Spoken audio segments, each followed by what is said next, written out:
Caddis Maximus here again. This time doing a quick review of the CraftsMan's 5247 compact Japanese-made clamp-on bench vise.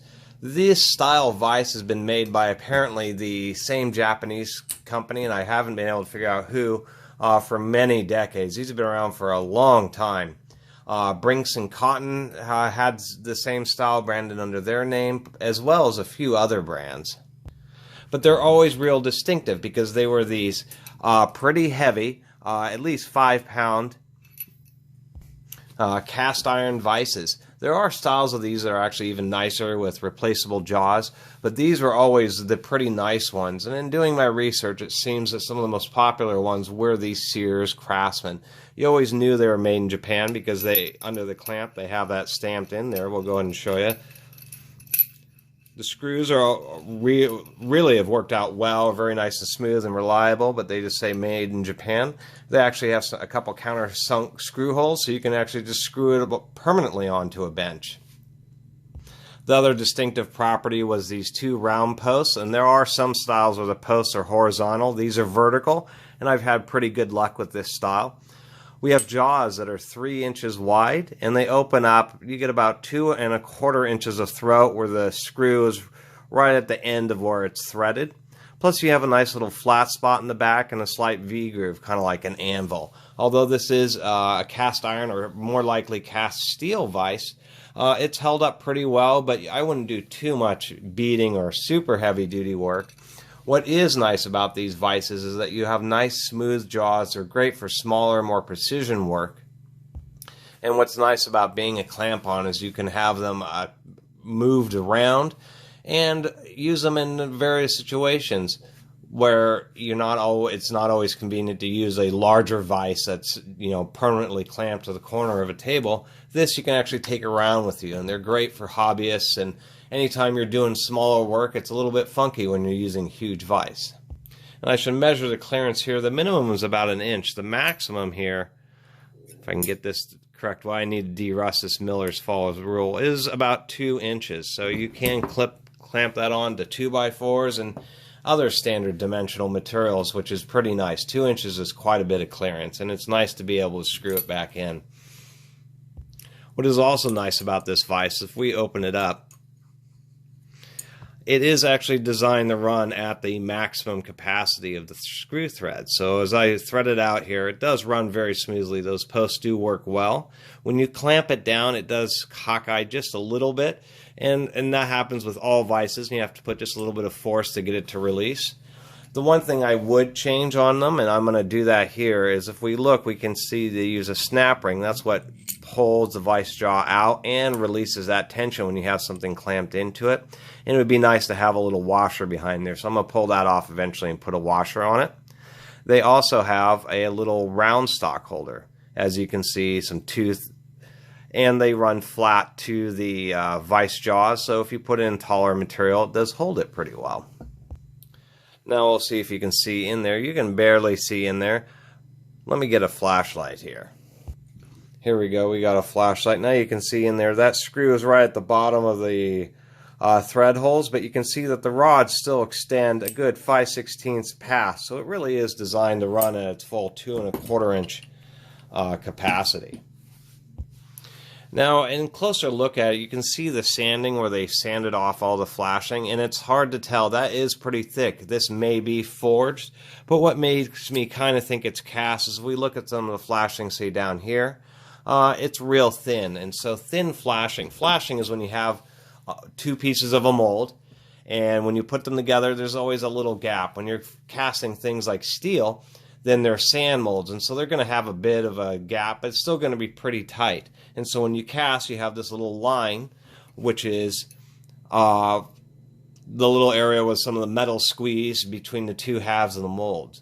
Now with forging, it's not you have a mold, but instead it's in a giant press. Sometimes they're hammer presses where they have massive amounts of force and they slam together. You can watch videos of how box wrenches are made to give you a great idea of exactly what forging is.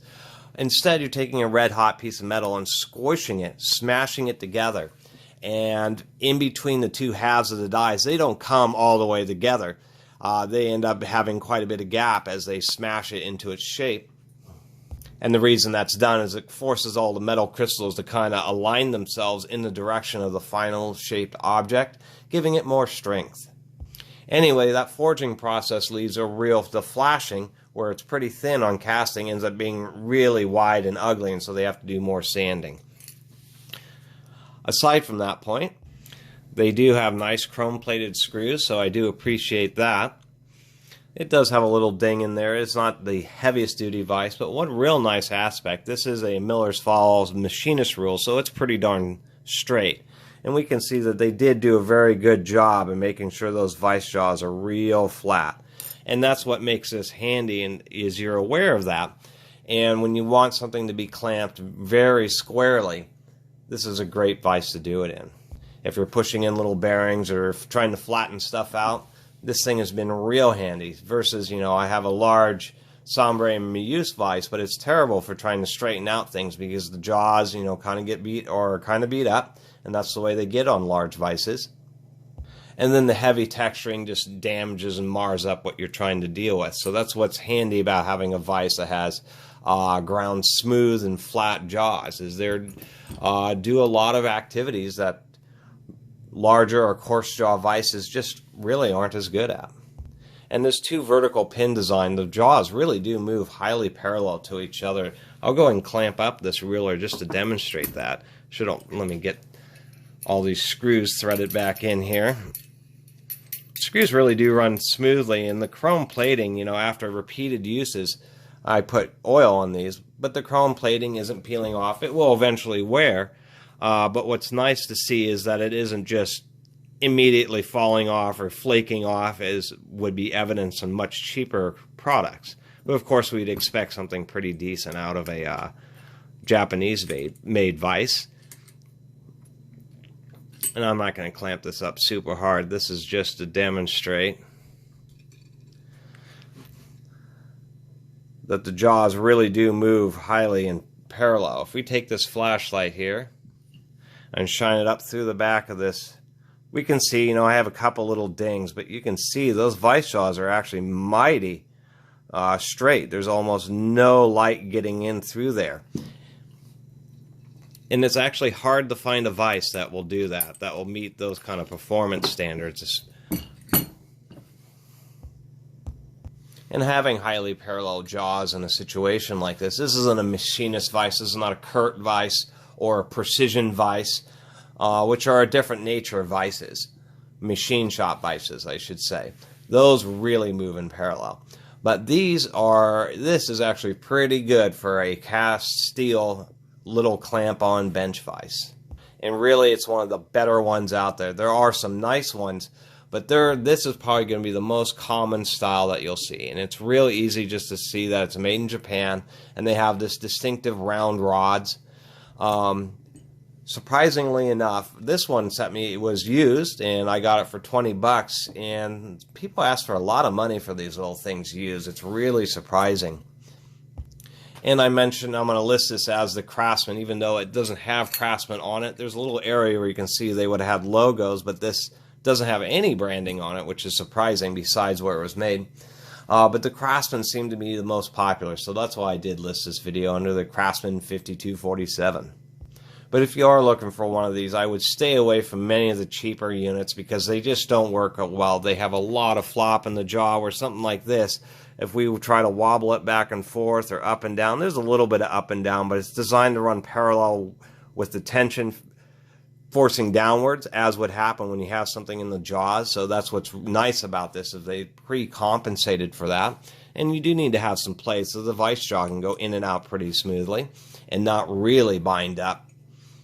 But do get a nicer one, because many times you'll get a cheaper one and it just really won't work, where you get one of these nice little clamp-on bench vices and they actually act like a more compact version of a nice, good clamping vise.